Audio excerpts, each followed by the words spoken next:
महाराष्ट्र पक्कम बाल विनायक दर्शन शास्त्रा बाल शास्त्रावा पाकलाम दर्शन ग्राम अंतराम दीक्षित स्वामी की बाल शास्त्रा उपन्यास आरंभिக்கிறதா பிரேமக பகவான் கணாதி சம்பந்திதம் கதாரூடம் ஹம்மந்தே சாஸ்தாரம் உபதேகதம் அப்படின்னு சொல்லாம ஒரு உபன்யாசம் பண்ணவே மாட்டார். அந்த எத்தனையோ மகான்கள் உபதேகமான மூர்த்தி அந்த சுவாமி இங்க சிஷ்டாச்சாரம் அப்படின்னு பெரியவாழலாம் போட்டு அந்த காலத்திலிருந்து நம்பிக்கையான ஒரு வழிபாடு அந்த தன்மையை அப்புறம் பண்ணியிருந்தார். அந்த மூர்த்திக்கு எல்லாரையும் சரி பண்ணி அவர் எப்பவும் சாஸ்திரமா இருக்கிறவரா நம்ம திருப்திக்காக சுத்தி இருக்கிறதா நடந்திருக்கு. அவர் நித்திய சாநித்தியத்தோடு இருக்கிறவரா அவருக்கு நம்மால முடிஞ்சதான பிரார்த்தனை மந்திரங்கள் எல்லாத்தையும் சேர்த்து சுபாபிஷேகமான ஆறுது சந்தர்ப்பத்திலே விசேஷமான பாராயணங்கள் பிரார்த்தனை வழிபாடு ஆண்டவன் திருப்தியோடு அனுகிரகம் பண்றதுக்கான காரியங்கள் நடந்திருக்கு. நமக்கும் அந்த சந்தர்ப்பத்துல பகவானை இந்த சமயத்துல தரிசனம் பண்றதுக்கான ஒரு விஷயம் உற்சவ சமயத்துல பகவானுக்கு தரிசனம் பண்றது சாத்திரமே இருக்கு. உற்சவ சமயத்துல தரிசனம் பண்ணா தோஷமும் இருக்கு. ஆனா உற்சவத்துல பகவான் பார்க்கறதான பாக்கியமும் நமக்கு பகவான் ஏற்படுத்தி கொடுத்துருக்கார். இந்த மூர்த்தி இன்னும் நிறைய அற்புதத்தை நம்ம எல்லாரும் பண்ணட்டோம். குடும்ப வழியா அத்தனை பேருக்கு ரட்சையான தெய்வம் பிரத்யட்சமான தெய்வம் தான் குலதெய்வம்னு இருக்கிறத எந்த காலத்தையும் விட்டு கொடுக்கவே மாட்டார். சாஸ்திராட்டக்கூடிய ஒரு பெரிய விசேஷம் என்னன்னா எனக்கு குலதெய்வம் தெரியல எனக்கு எங்க அந்த மூர்த்தியும் தெரியலன்னா ஒண்ணு ஆயுதத்தை சொல்லுவார் இல்ல கடவுளை சொல்லுவார். அதனாலதான் அந்த மூர்த்தி கிட்ட அப்படியோப்பட்ட ஒரு விசேஷம். இந்த மூர்த்தியை பத்தி என்கிட்ட ஒருத்தர் சொன்னார். அவர் எத்தனையோ காரணமா குலதெய்வம் தெரியாம இருந்ததா. அப்போ அவருடைய தங்கைக்கு கல்யாணம் ஆகாம இருந்ததா. இன்னும் சுப்பிரமணியன் பேரு. அவர் என்ன சொன்னார், ஒரு நாள் இதுல படிச்சிருந்தேன், இதுல மூஞ்சல்ல திடீர்னு எனக்கு அப்படியே ஒரு சொப்பனம் வயலுக்கு நடுவில் இன்னும் சாமி இருக்கிற மாதிரி இருக்கு. மத்தியான சொப்பனத்தை கணக்கில்லை, நான் விட்டுட்டேன். அன்னைக்கு சாயங்காலம் யாரோ எங்க சொந்தக்கார அவருக்கு வயசாக வந்திருந்தார்.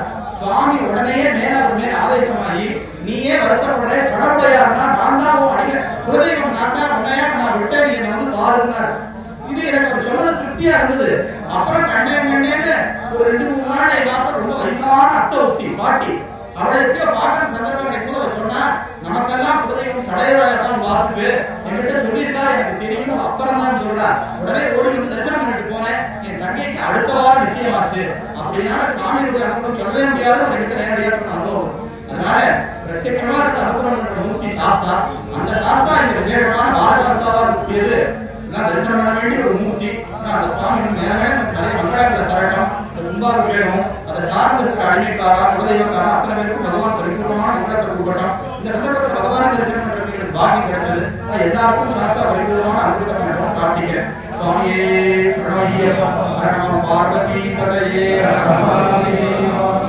சொல்ற மாதிரி பரமாத்மாவான நாராயணனுக்கும் உள்ள, ஆனா நான் பிரம்மாவுக்கு சமானமா இருக்கணும். ஏன்னா பிரம்மா நாராயணனுடைய புத்திரன். ஆனா இந்த சிவனுக்கு குழந்தையா பிறந்ததுனால இந்த பூதங்களோட எல்லாம் சேர்ந்து உட்கார்ந்து இருக்கிற மாதிரி இருக்கு அப்படின்னு சொன்னாராம்.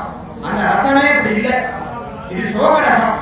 அவரோ ஆச்சரியமா கேள்வி கேட்ட என்ன உட்கார்ந்து இருக்க ரச வித்தியாசம் கொடுத்தாங்க. அதுக்கப்புறம் அப்பேதி சுற்றுவாடு இருந்தாரா, அவர் சொன்னாரா, அம்பேதி கௌரின் அகமாத்மயாமி அப்படின்னு சொல்லி ஒரு ஸ்லோகத்தை சொல்லி, அம்மா அப்படின்னு சொல்லி சொன்னா அப்பாவுடைய அம்பையாரே அம்மாவும் கூப்பிடலாம்.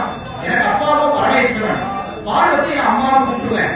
ஆனா எங்க அம்மாவோ நாராயணன், நாராயணன் பக்கத்துல லட்சுமி நான் என்னன்னு கூப்பிடுறது அப்படின்னு யோசிச்சா, அது கீழே அதே சாஸ்தாரங்களே சகலார்த்த சித்தியை அப்படின்னு பிரார்த்தனை தெரிவிச்சுட்டார். சாமியோட முன்னாடியே ஒரு பப்ளிக் எடுத்து கொடுத்துட்டார். சாமி உடனே கையை எடுத்துட்டார். இது அந்த இடத்துல ஒரு சரித்திரமா உண்டு. எதுக்கு விரோதம் சொல்றோம் கேட்டாக்கா, சிவசங்கர வேதம் பார்க்கக்கூடாது, பக்த சங்கர துவேஷியும் ஒரு ஸ்லோகமே உண்டு. யார் விஷ்ணு பக்தன் சொல்லிட்டு பரமேஸ்வரனை துவேஷம் பண்றானோ, யார் சிவபக்தன் சொல்லிட்டு விஷ்ணுவ துவேஷம் பண்றானோ, 2 பேருக்கும் முகம் நரகம் யாருன்னு. எப்ப வரைக்கும் யாவத் சந்திர திவாகரம், சூரிய சந்திரா இருக்கிற வரைக்கும் நரகம் உண்டு. இதை போக்குறதுக்கு ஒரு சுவாமின்னா அது சாஸ்திரம். வேதம், புராணம், மந்திர சாஸ்திரங்கள், தமிழ்ல இருக்கக்கூடிய எக்கச்சக்கமான கிரந்தங்கள், தேவாரம், ஏன் திருமங்கையாழ்வார் திவ்ய பிரபந்தத்தை சாஸ்தாவோட சொல்லிருக்க, திருப்புகழ்ல அவரோட சாஸ்தாவை சொல்லியிருக்க அருமையினார். சாஸ்தாவை சொல்லாதவா யாரும் கிடையாது. சுவாமி ரொம்ப எளிமையான மூர்த்தி, ஏழை பங்காளன்னு ஒரு பேரு. ஆனா இது பிரசித்தமா எங்க இருக்குன்னா, சாஸ்தா திருசட்டியில நேர் வாக்கியமே இருக்கு. ரிக்த ஹஸ்தேன சம்பூஜ்யாய நமஹ. ரிக்த ஹஸ்தம்னா வெறும் கையோட அர்த்தம். அதனால சுவாமி ஸ்பஷ்டமாவே தன்னை நம்பினா கை கூப்பி சரணம் விழிச்சா போதும், எங்க இருந்தாலும் விழிச்சால் விழிகளுக்கும் கொண்டு வரலாம். அப்படின்னா சாஸ்தாவத்தோட யாரும் சொல்ல முடியாது. ஆறு காலத்துல இருந்தே தஞ்சாவூர் ஜில்லா பக்கம் இருக்கிறவர்களுக்கெல்லாம் அடியலாருங்கிற பெயரோட குலதெய்வம். இந்த பக்கம் திருநெல்வேலி ஜில்லா பக்கம் இருக்கிறவர்களுக்கெல்லாம் சாஸ்தா அப்படிங்கிற பெயரோடவே சுவாமி குலதெய்வம். அது குலதெய்வம் அடிமைத்தனமா இருக்கிறது ரொம்ப ரொம்ப விசேஷமா. நம்ம சடமுடையாருடைய மகிமையை சொல்ல முடியாது. இவருக்குன்னு நிறைய விசேஷம் தன்கிட்ட விஷயம் இருக்கிறதா இருக்கார் பாலசாஸ்தா. இன்னொன்னும் சகஸ்ரநாமத்துல வேத்திரஹஸ்தாய மகானும் நாமாவரம். ஆண்டவனுடைய கையில ஒரு பெரம்பு இருக்கும். இந்த பெரம்பை வச்சுட்டு இருக்கிறவன் யாருன்னு கேட்டா தண்டநீதி, இப்படிதான் நடக்கணும், இப்படி நடக்கூடாதுன்னு சொல்லணும். கையில பெரம்பை வச்சுட்டா அவன் பெரிய தேசிகனா இருக்கணும். அதனாலதான் குருவுக்கும் குருவே சரணமையப்பான்னு ஒரு சரணம் உண்டு. இந்த பெரம்புக்கு என்ன ஒரு மகிமைன்னா, சாஸ்தாவுடைய பூஜையில ஒரு இடத்துல பூஜை பண்ணணும். சுவாமி மூர்த்திலாம் வச்சுக்கிறதுல இடம் இல்லை, இல்ல சுவாமி எல்லாம் எடுத்துட்டு வரணும், ஒண்ணுமே இல்லை. ஒரு செங்கல் வட்ட விளக்கு, ஒரு வட்டாசனம், ஒரு பெரம்பு, தெரியும் பெரம்பு சாப்பிட்டா சுவாமி வந்தாச்சுன்னு அர்த்தம். அதனாலதான் இன்னைக்கும் நிறைய பழங்கால குருசாமிகள்லாம் கையில பெரம்பு வச்சுருந்தோம். அதுக்கு முத்திரவடின்னு பேரு. ஆண்டவனே ஒரு கையில பெரம்பு, ஒரு கையில விபூதி பை. அதனாலதான் இன்னைக்கும் சாஸ்தா பிரீதிகள்ல தன் கையில பெரம்பு வச்சுருப்பார். செல்லப்பிள்ளைக்கு கொடுக்குற வழக்கம், விபூதி பிரசாதம் கொடுக்குற வழக்கம்.